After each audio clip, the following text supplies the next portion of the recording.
Dear students, आज मैं आपको ग्रीन अकाउंटिंग, जिसको कि हम हरित लेखांकन भी कहते हैं, इसके बारे में बताऊंगी। और हरित लेखांकन एक्चुअली नेशनल इनकम जो हमने पढ़ा था उसी का एक पार्ट है। नेशनल इनकम को अब तक जो भी हमने राष्ट्रीय आय के बारे में पढ़ा और उसका आकलन किया, उसमें हमने राष्ट्रीय आय, राष्ट्रीय उत्पादन, उन सब में जो कंसेप्ट्स देखे थे उसमें कहीं ना कहीं सारे संसाधन देखे थे और सारे संसाधन वे देखे थे जिनका उपयोग करने के बदले में हम मुद्रा में उन्हें कुछ न कुछ पे करते हैं। जैसे जब हमने उत्पादन के बारे में पढ़ा, जीडीपी के बारे में पढ़ा, ग्रोस डोमेस्टिक प्रोडक्ट के बारे में पढ़ा, नेट डोमेस्टिक प्रोडक्ट के बारे में पढ़ा, तो हमने सारे जो उत्पादन के फैक्टर्स थे उनका आकलन किया कि कोई भी वस्तु का जो उत्पादन करने में हम जो भी संसाधन यूज़ कर रहे हैं, जो भी साधन यूज़ कर रहे हैं, जैसे भूमि, पूंजी, श्रम, प्रबंध और साहस, इन साधनों का प्रयोग करके हम उत्पादन करते हैं। और उत्पादन में इन सब साधनों को जो पे किया जाता है, जैसे भूमि को लगान पे किया जाता है, पूंजी को ब्याज पे किया जाता है, तो जिस जिस साधन को जो भी भुगतान किया जाता है वो मुद्रा के रूप में मापना संभव है। तो वो जो भुगतान किया जाता है वो उन साधनों की आय हो गई, और उस सब को हम जोड़कर राष्ट्रीय आय का आकलन बहुत आसानी से करते हैं। लेकिन इसमें एक महत्वपूर्ण बात यह है कि जब हम राष्ट्रीय आय का आकलन करते हैं तो कई ऐसे फैक्टर्स हैं जो इन सब संसाधनों के अलावा भी हमें उत्पादन में बहुत योगदान देते हैं। जैसे हम बात करते हैं, जब हम जीएनपी से एनएनपी को निकाला हमने, ग्रोस नेशनल प्रोडक्ट से जब हम नेट नेशनल प्रोडक्ट पाना चाहते हैं, तब हम क्या करते हैं, ग्रोस नेशनल प्रोडक्ट में से डेप्रीशिएशन अर्थात घिसावट को बाकी निकाल देते हैं और हमें नेट नेशनल प्रोडक्ट एनएनपी प्राप्त हो जाता है। तो जो एनएनपी है वो क्या है, शुद्ध राष्ट्रीय उत्पाद। शुद्ध राष्ट्रीय उत्पाद का मतलब होता है कि जो भी सकल राष्ट्रीय उत्पाद है जीएनपी, उसमें से हमने डेप्रीशिएशन को बाकी निकाला, अर्थात हमने पूंजी की घिसावट को उसमें से हटा दिया। यहाँ जो हम हरित लेखांकन की बात कर रहे हैं, यहाँ हम उस डैमेज की बात करेंगे जो हम पर्यावरण को करते हैं। हम जिस भी साधन को डैमेज कर रहे हैं या उपयोग में ला रहे हैं, उसको कहीं ना कहीं हम राष्ट्रीय आय में शामिल कर रहे हैं।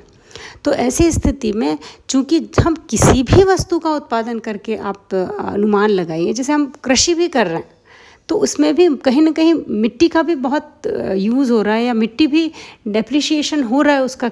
क्यों? क्योंकि वो उतनी फर्टाइल नहीं रहेगी। आप कंटिन्यूस एक ही लैंड पे आप खेती करते रहो तो ऐसा नहीं होगा कि आपने आज जितना फसल प्राप्त किया और फिर उसका न्यूट्रिशन उतना ही रह जाएगा। हमको उसमें भी कुछ एडिशन करना पड़ेगा, यानी उसका भी डेप्रिशिएशन कहीं ना कहीं तो हो ही रहा है।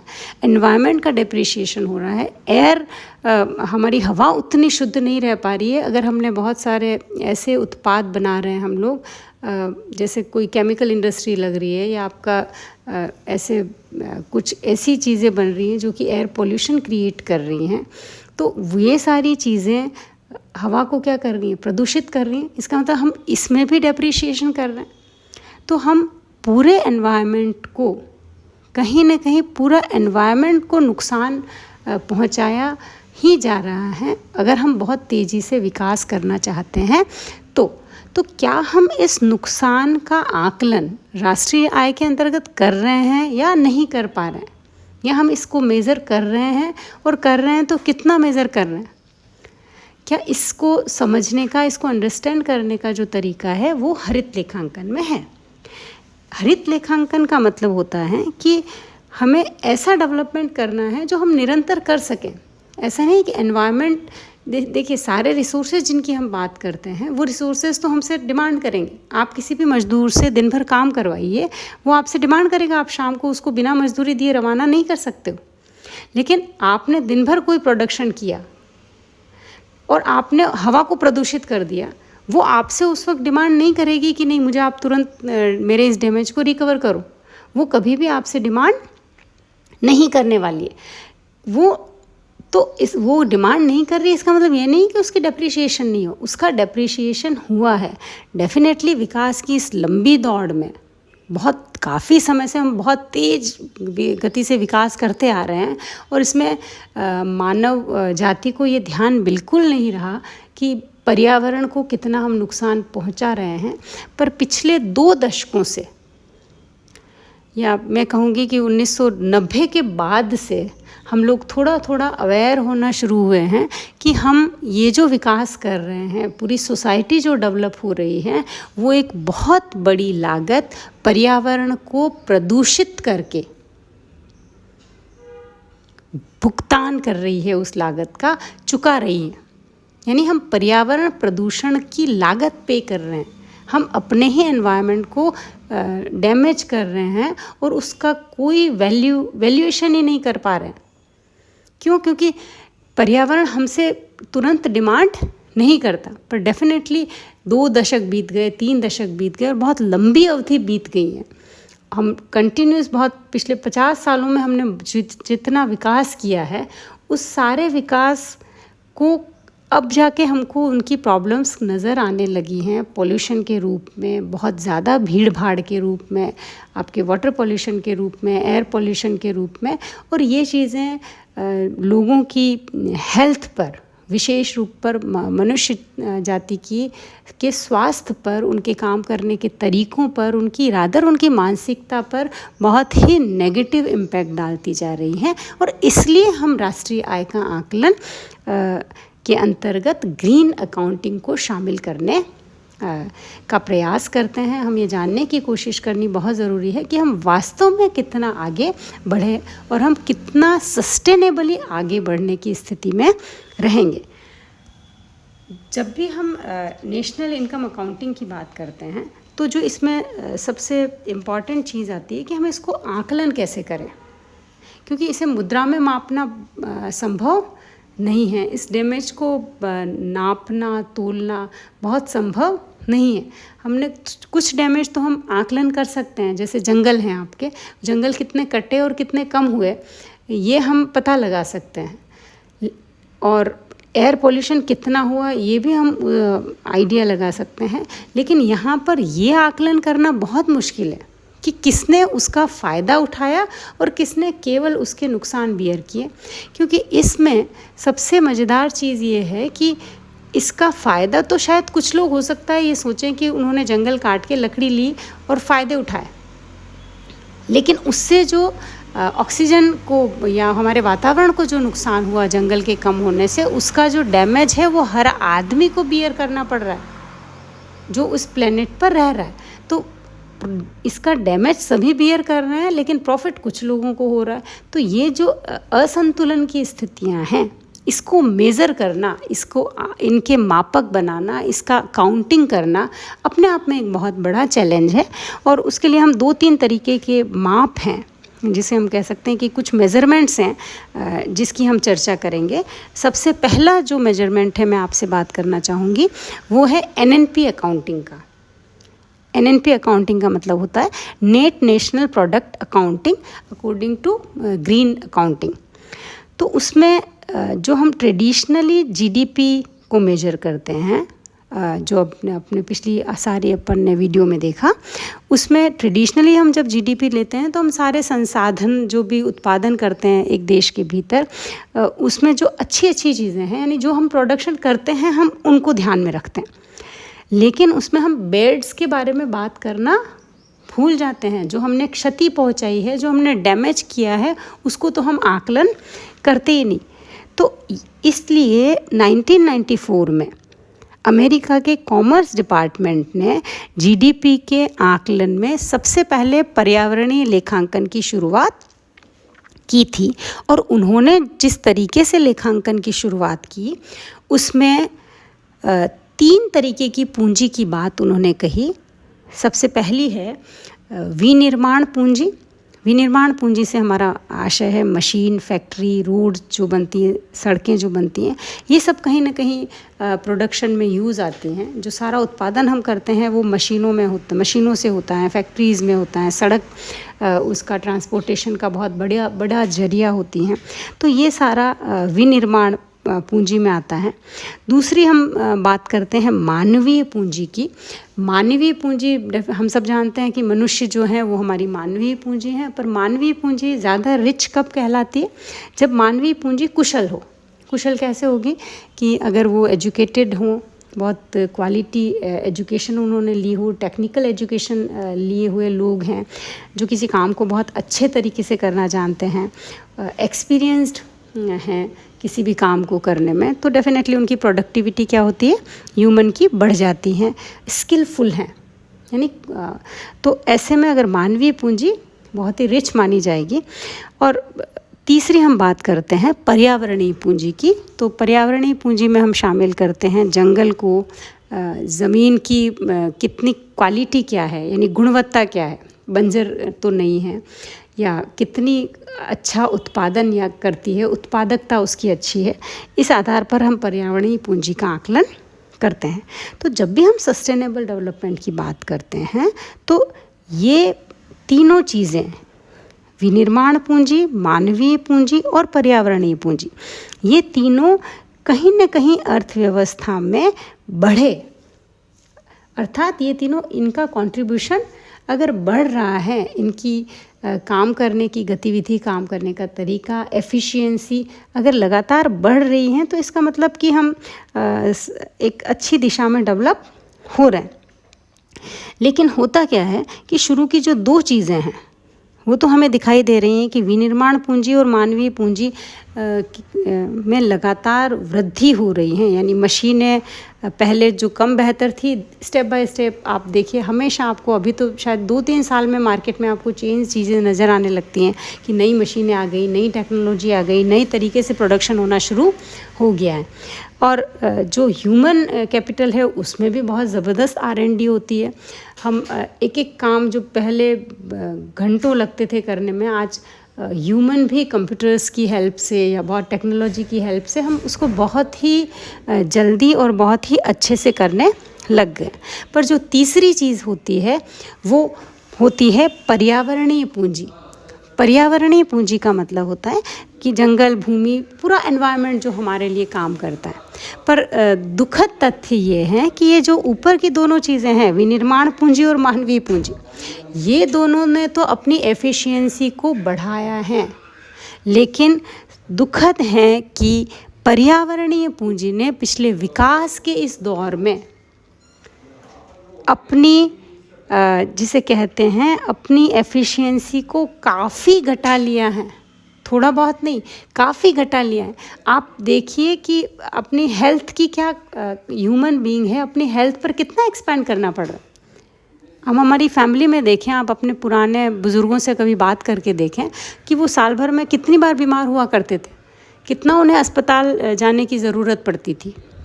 वो एक बहुत ही गुणवत्तापूर्वक अपना जीवन, शायद ही आपके दादी नानी से आप पूछिएगा कि उनके जो पेरेंट्स थे वो तो शायद ही कभी अस्पताल गए हों, केवल घरेलू छोटा मोटा नुस्खा लगाकर, और अपनी हेल्थ को बहुत ही अच्छी रखते थे। बहुत अपनी पुरानी माइथोलॉजी को भी आप देखो तब भी आपको लगेगा कि नहीं, बहुत ही हेल्दी लाइफस्टाइल थी। क्यों थी वो? क्योंकि डैमेज नहीं करते थे, हम पूरा एनवायरनमेंट के साथ साथ विकास करते थे। यद्यपि विकास की दर बहुत धीमी रही होगी, लेकिन वो पर्यावरण के साथ तालमेल का विकास था। ऐसा नहीं कि हम डेवलप हो गए और पर्यावरण को पीछे छोड़ के चले गए, वो कितना ही डैमेज हो रहा है, क्या हो रहा है, क्या प्रॉब्लम्स हो रही है, उस तरफ हमने बिल्कुल भी ध्यान नहीं दिया। इस तरीके का विकास नहीं हुआ था। लेकिन पिछले 100 सालों का जितना भी डेवलपमेंट है, वो सारा का सारा डेवलपमेंट पर्यावरण को ध्यान में रखे बिना किया गया है। पर्यावरण को जितना भी डैमेज पहुंचा सकते थे उतना डैमेज हुआ है, और हमने पिछले केवल 2-3 दशकों से पर्यावरण पर ध्यान देना शुरू किया है। हमने एफर्ट अब हम थोड़े कर रहे हैं, लेकिन उसमें अभी भी बहुत, इस वक्त तो हम बहुत मैक्सिमम क्राइसिस जिसे कहते हैं एनवायरनमेंट को लेकर फेस कर रहे हैं। और इसलिए जो ये वाला माप है एनएनपी अकाउंटिंग का, ये हमें ये बताने की कोशिश करता है कि हम एनएनपी अकाउंटिंग कैसे करेंगे। कि जो आप इक्वेशन देख सकते हैं यहाँ पर, जीएनपी में से हम एनएनपी निकालने के लिए अब तक क्या करते थे, केवल डी को माइनस करते थे, यानी जो आपका विनिर्माण पूंजी में जितना भी गिरावट हुआ है उसको हम बाकी निकालते थे और एनएनपी प्राप्त कर लेते थे। लेकिन इसमें जो नई चीज़ जोड़ी गई है वो पर्यावरणीय पूंजी की गिरावट, जिसको यहाँ डी और स्मॉल एन लिखा है। पर्यावरणीय पूंजी की गिरावट को भी बाकी अगर हम निकाल देते हैं, ये बात और है कि इसकी गिरावट का आकलन किस तरीके से करेंगे या कैसे करना चाहिए, ये अलग अलग मत हो सकते हैं, लेकिन पर्यावरणीय पूंजी की गिरावट को भी इसमें से बाकी निकालना ज़रूरी है। अब इसी समीकरण को और व्यापक बनाया है, व्यापक यानी कुछ चीज़ें और ऐड की गई हैं उसमें। आर, कैपिटल आर जो है जिसे जीएनपी में से बाकी निकाला गया है, वो ये है कि पर्यावरणीय पूंजी को बनाए रखने के लिए हम खर्च कर रहे हैं। इन दिनों हमको जो एनवायरनमेंट है हमारे पास बस वैसा ही वो रहे, उसके लिए भी बहुत एफर्ट करने पड़ रहे हैं। अब तक तो जो डैमेज हो गया वो हो गया, लेकिन आज मान लीजिए कोई केमिकल इंडस्ट्री चल रही है और उसका जो वेस्ट निकल रहा है वो जाकर किसी नदी में मिल रहा है और पूरा नदी को क्या कर रहा है, दूषित कर रहा है। वो गंदा पानी कुछ कहीं पीने में भी यूज़ आ सकता है, किसी पूरे ज़मीन को ख़राब कर सकता है। एयर में भी वहाँ से कुछ प्रॉब्लम हो सकती है कि कुछ धुआं, केमिकल इंडस्ट्री में जो प्रोडक्शन हो रहा है उससे एयर पोल्यूशन भी हो रहा है। तो इससे पर्यावरण क्या हो रहा है, डैमेज कर रहा है। तो वो जितना डैमेज कर रहा है कम से कम उसको तो वो रिकवर करे। उसके लिए जो उसको अगर जहाँ से ड्रेन हो रहा है केमिकल इंडस्ट्री का वेस्ट, वहाँ पर ऐसा कोई प्लांट लगाए कि जो उसका वेस्ट है वो बिल्कुल अलग हो या एनवायरनमेंट में सीधा नहीं मिले या नहीं नुकसान करे, वो प्लांटेशन करे बहुत ज़्यादा, ताकि पूरा एनवायरनमेंट रिच बना रहे। तो इसके लिए जो खर्च किए जाते हैं उसको भी उसको आर कहा है, आर के रूप में उसको जीएनपी में से घटाने की बात की है। और दूसरी बात कर रहे हैं हम ए का मतलब है कि जो भी एनवायरमेंटल कैपिटल है, पर्यावरणीय पूंजी जो है, हमारा पर्यावरण है, वो डैमेज नहीं हो, उसका डैमेज रोकने के लिए जो हम एफर्ट कर सकते हैं, यानी हम इस तरीके की टेक्नोलॉजी डेवलप करें कि पर्यावरण को नुकसान कम से कम हो। इसको भी हमको जीएनपी में से बाकी निकालना है, तभी हम पूरा एनएनपी का अनुमान लगा पाएंगे।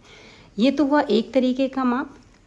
दूसरा जिस माप की हम बात कर सकते हैं वो माप है ISEW, index of sustainable economic welfare. बनाकर भी हम इसको समझ सकते हैं कि हम एनवायरनमेंट में या नेशनल इनकम अकाउंटिंग करते वक्त कैसे ग्रीन अकाउंटिंग करेंगे या कैसे एनवायरनमेंट और इकोनॉमिक वेलफेयर को ध्यान में रखते हुए काम कर सकते हैं। ये एक तरीके का सूचकांक विकसित करने की कोशिश की गई है अर्थशास्त्रियों के द्वारा। Index of sustainable economic welfare का एक इंडेक्स है, और वो इंडेक्स कुछ नेगेटिव चीज़ों की बात करता है और कुछ पॉजिटिव चीज़ों की बात करता है। और इस इंडेक्स का आकलन इस आधार पर किया जाता है कि जो जो नेगेटिव चीज़ें हैं उन नेगेटिव्स को हमको घटा देना है, और पॉजिटिव जो भी डेवलपमेंट के साथ आ रहा है उसको हमको राष्ट्रीय आय में जोड़ देना। तो नेगेटिव सारे बाहर निकल जाएंगे। नेगेटिव इम्पैक्ट जो होते हैं डेवलपमेंट के साथ साथ वो सब ऋणात्मक प्रभाव में आकलन किया जाएगा उनका, और जिससे पॉजिटिव इम्पैक्ट होते हैं डेवलपमेंट के साथ साथ उनका आकलन धनात्मक उस प्रभाव में किया जाएगा। तो कुछ ऋणात्मक प्रभाव हैं, कुछ धनात्मक प्रभाव हैं। जैसे विषमता को अगर हम लेते हैं, विषमता का मतलब होता है डिस्पैरिटी। डिस्पैरिटी यानी जो संसाधन हैं प्रकृति में या भौतिक संसाधन, जो कुछ भी संसाधन है वो कुछ लोगों के पास तो बहुत ज़्यादा कंसंट्रेटेड है और मैक्सिमम लोगों के पास बहुत कम हिस्सा आ पाता है। तो उनका डिस्ट्रीब्यूशन अगर प्रॉपर नहीं है तो ये एक नेगेटिव इम्पैक्ट है। दूसरा नेगेटिव इम्पैक्ट है, अगर हम हेल्थ और एजुकेशन पर के डेवलपमेंट के लिए खर्च कर रहे हैं, यानी हम अच्छी हेल्थ के लिए खर्च कर रहे हैं, अच्छे एजुकेशन के लिए खर्च कर रहे हैं, तो ये हो सकता है पॉजिटिव हो। लेकिन अगर हम हेल्थ और एजुकेशन में ऐसे कामों पर खर्च कर रहे हैं जो सुरक्षात्मक है, यानी हमें बचना पड़ रहा है, एनवायरनमेंट में हमने इतना सिस्टम को डैमेज कर लिया है कि हमको जैसे हम इतना पॉल्यूशन कर चुके हैं कि हम खुली हवा में सांस लेने की स्थिति में नहीं है। कई शहरों के बारे में आप सुनते होंगे, जैसे अपने देश में तो आप दिल्ली ले लीजिए, कई बार आपको अखबारों में पढ़ने मिलता होगा कि पॉल्यूशन का स्तर बहुत ज़्यादा हो गया, लोगों को, अस्थमा के मरीजों को और दूसरे लोगों को काफ़ी प्रॉब्लम होने लग गई। तो जो अस्थमा जैसा प्रॉब्लम हुआ, भीड़ भाड़ हुआ, बहुत पॉल्यूशन हुआ, उससे दूसरी कई सारी प्रॉब्लम्स लोगों को होती है, छोटे बच्चों, बुज़ुर्गों को स्पेशली दिक्कत होती है, और उन्हें कंटिन्यूस मास्क लगा के रखना पड़ता है कई लोगों को प्रदूषण की वजह से कुछ जगहों पर। और कहीं तो ऑक्सीजन जोन बनाने पड़े हम लोगों को, जहाँ पर जाकर लोग 1 घंटा तक अच्छे वातावरण को अनुभव कर सकें, उसमें सांस ले सकें। इन दिनों भी लोग मास्क लगा रहे हैं, उसका रीज़न अलग है, वो कारण अलग है। लेकिन अगर प्रदूषण के कारण लोग इन सब चीज़ों पे खर्च कर रहे हैं, उनका कंटिन्यूस हेल्थ पर उन्हें खर्च करना पड़ रहा है क्योंकि उनको एनवायरनमेंट सूट नहीं कर रहा है, तो इस सब को हम किस में मानेंगे? नेगेटिव इम्पैक्ट्स में मानते हैं। दूसरा, जो भी प्रदूषण हो रहा है, जैसे जल प्रदूषण, वायु प्रदूषण, आपका ध्वनि प्रदूषण, वो सारा नेगेटिव है डेफिनेटली। और इसके अलावा एक और चीज़ है, शहरों में चूँकि पॉपुलेशन बहुत ज़्यादा डेंस है और दिखने में तो बहुत डेवलपमेंट दिखता है शहरों में, लेकिन वास्तविक स्थितियाँ काफ़ी भिन्न होती हैं। हर व्यक्ति को सारी सुविधाएं शहरों में नहीं मिल पाती। ट्रांसपोर्टेशन बहुत ज़्यादा बढ़ा है, भीड़ भाड़ बहुत बड़ी है, भीड़ भाड़ से भी काफ़ी समस्याएं पैदा होती हैं, और ट्रांसपोर्टेशन में बहुत ज़्यादा दुर्घटनाएं भी बढ़ी हैं। तो इन सब चीज़ों का, भीड़ भाड़ से एक शहर आपका 10 किलोमीटर भी जाना है तो आपको बहुत पॉल्यूशन के उसमें से गुजरना पड़ेगा, और 10 किलोमीटर में हो सकता है आपको 1 घंटा से भी ज़्यादा का समय लग जाए। तो ये सब चीज़ें हैं, वो नेगेटिव इम्पैक्ट हैं डेवलपमेंट का। कुछ और भी नेगेटिव इम्पैक्ट की हम बात कर सकते हैं, जैसे कि कुछ चीज़ें हैं, जैसे ओजोन मंडल में छेद होना। तो ये एनवायरनमेंट का एक ऐसा डैमेज है कि जिसको पूरे प्लेनेट को बियर करना है। हो सकता है कि इस पूरे प्लेनेट पे सारे देश डेवलप नहीं है, सारे देश एनवायरनमेंट को उतना एक्सप्लॉइट नहीं कर रहे हैं, पर कुछ जो बहुत डेवलप्ड देश हैं, बहुत डेवलप्ड कंट्रीज़ हैं, वो तो एनवायरनमेंट को बहुत ज़्यादा एक्सप्लॉइट कर रहे हैं, और उनकी वजह से पूरे प्लेनेट को उस डैमेज के नेगेटिव इम्पैक्ट से गुजरना पड़ता है। तो ये भी एक नेगेटिव इम्पैक्ट है जो पूरे के पूरे एनवायरनमेंट को एक साथ करना पड़ता है। ऐसी कंडीशन में जब भी हम बात करते हैं इन सब नेगेटिव इम्पैक्ट की, डेफिनेटली इस डेवलपमेंट के साथ साथ कुछ पॉजिटिव इम्पैक्ट्स भी हैं, जैसे कि अगर डेवलपमेंट के साथ साथ बच्चों की और बुज़ुर्गों की देखभाल पे बहुत अच्छा खर्च हो रहा है, उनकी हेल्थ पे बहुत ज़्यादा ध्यान दिया जा रहा है और पॉजिटिव इम्पैक्ट्स आ रहे हैं उनकी लाइफस्टाइल में, तो ये एक पॉजिटिव इम्पैक्ट है। अगर उपभोग व्यय बढ़ा है, यानी लोगों का कंजम्पशन लेवल क्वालिटी और क्वांटिटेटिव दोनों तरीक़ों से अगर बढ़ा है, उनको वैरायटी या बहुत अच्छी क्वालिटी की गुणवत्तापूर्ण चीज़ें उपभोग करने के लिए प्राप्त हो रही हैं, उपलब्ध हो रही हैं, तो ये भी एक पॉजिटिव इम्पैक्ट है। तो इस तरीके के इम्पैक्ट्स को अगर हम देखते हैं जोड़कर, तो हम एक ऐसा सूचकांक बना सकते हैं जो सस्टेनेबल इकोनॉमिक वेलफेयर, यानी सतत आर्थिक कल्याण का एक सूचकांक तैयार किया जा सकता है, जिसके आधार पर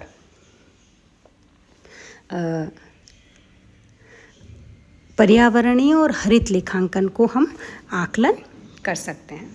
नेक्स्ट जो है माप हरित लेखांकन का, वो है SEEA की माप। इसे कहते हैं system of integrated environmental and economic accounting. Integrated environmental का मतलब होता है कि पूरा एनवायरनमेंट को हम एक साथ समझने की कोशिश करें, क्योंकि एनवायरनमेंट के जो भी पक्ष हैं सारे कहीं ना कहीं एक दूसरे से लिंक हैं। और ये जो मेथड हैं ये 1993 में यूनाइटेड नेशंस के सिस्टम ऑफ नेशनल अकाउंट्स पे बेस्ड विधि हैं। और इसका जो उद्देश्य है वो यही है कि हम एक इकोनॉमी और एनवायरनमेंट के बीच में जो अंतःक्रिया होती हैं आपस में किस तरीके से एक दूसरे से वो जुड़ी हुई हैं, कैसे एक दूसरे से डिपेंडेंट है, इन सब को मापने की कोशिश और समझने की कोशिश करें। और इसमें 4 तरीके के अकाउंट्स की वो बात करते हैं। सबसे पहले बात की जाती है पर्यावरणीय संसाधन अकाउंट्स की, यानी पर्यावरण जो हमें देता है। हमें पर्यावरण क्या देता है? शुद्ध हवा देता है, ज़मीन अच्छा जल देता है, जंगल देता है। तो ये जो चीज़ें पर्यावरण के द्वारा उपलब्ध करवाई जाती हैं उनका अकाउंट। दूसरा है प्रदूषण, ऊर्जा और पदार्थों के प्रवाह लेखे, यानी कितना पॉल्यूशन प्रवाहित किया जाता है। जब डेवलपमेंट किया जाता है तो कितना पॉल्यूशन हम पर्यावरण को दे देते हैं, कितनी ऊर्जा हम लेते हैं पर्यावरण से, और इस सब का किस तरीके से रोटेशन होता है अर्थव्यवस्था में से पर्यावरण की ओर, पर्यावरण से अर्थव्यवस्था की ओर। और नेक्स्ट है पर्यावरण संरक्षण के लिए क्या किया जाता है। क्योंकि जब हम इतना डैमेज कर चुके हैं पर्यावरण को, तो डेफिनेटली हर जगह पर्यावरण को बचाए रखने की हमारी आवश्यकता दिन ब दिन बढ़ती जा रही है। और एक तरीके से मैं ये कहना चाहूँगी कि हमारा खर्च दिन ब दिन पर्यावरण को मेंटेन रखने का बढ़ता जा रहा है, तो उसको भी एक अकाउंट के रूप में लिया जा सकता है। और अगला है गैर बाजार प्रवाह और पर्यावरणीय समायोजित संग्रह चरों का मूल्यांकन, यानी गैर मार्केट किस तरीके की चीज़ें होती हैं जो बाजार किसे कहते हैं? बाज़ार वो होता है जहाँ डिमांड और सप्लाई का रूल काम करता है कि हमारी मांग है उसके अकॉर्डिंग हम प्राइस पे करते हैं और हमारी डिमांड पूरी हो जाती है। लेकिन गैर बाज़ार प्रवाह क्या है? एनवायरनमेंट एक्चुअली मार्केट फोर्सेस नहीं काम करते हैं। एनवायरनमेंट में क्या चीज़ें रन करती हैं? एनवायरनमेंट का मतलब है जैसे सनलाइट है, तो सनलाइट अनलिमिटेड है। सुबह 6 बजे से सूरज उग जाता है और शाम को अस्त होने तक वो पूरे प्लेनेट पर सभी को रोशनी देता है। आप जितना यूज़ कर सकते हैं आप उसका कर सकते हैं, उसका कोई भी चार्ज नहीं है। तो यहाँ मार्केट फोर्सेस काम नहीं कर रहे हैं कि आपको डिमांड ज़्यादा है तो ज़्यादा ले लोगे आप, या किसी के पास पैसे ज़्यादा हैं खर्च करने के लिए तो वो ज़्यादा सूरज की रोशनी ले लेगा, ज़्यादा बारिश ले लेगा, ज़्यादा अच्छी एरिया ले लेगा, ज़्यादा अच्छी हवा ले लेगा। ये संभव नहीं है। यहाँ मार्केट फोर्सेस काम नहीं करते एनवायरनमेंट में। तो चूंकि एनवायरनमेंट में मार्केट फोर्स काम नहीं करता है, तो इन चीज़ों को हम किस तरीके से मेज़र करें, ये इसका भी आकलन किया जाता है। ये एक्चुअली कितना हम यूज़ कर सकते हैं और कितना हेल्दी वे में यूज़ कर सकते हैं। यूज़ करने का अलग मतलब होता है कि हमें जो चाहा वो ले लिया, हमने क्या दिया हमने उसकी तरफ ध्यान नहीं दिया।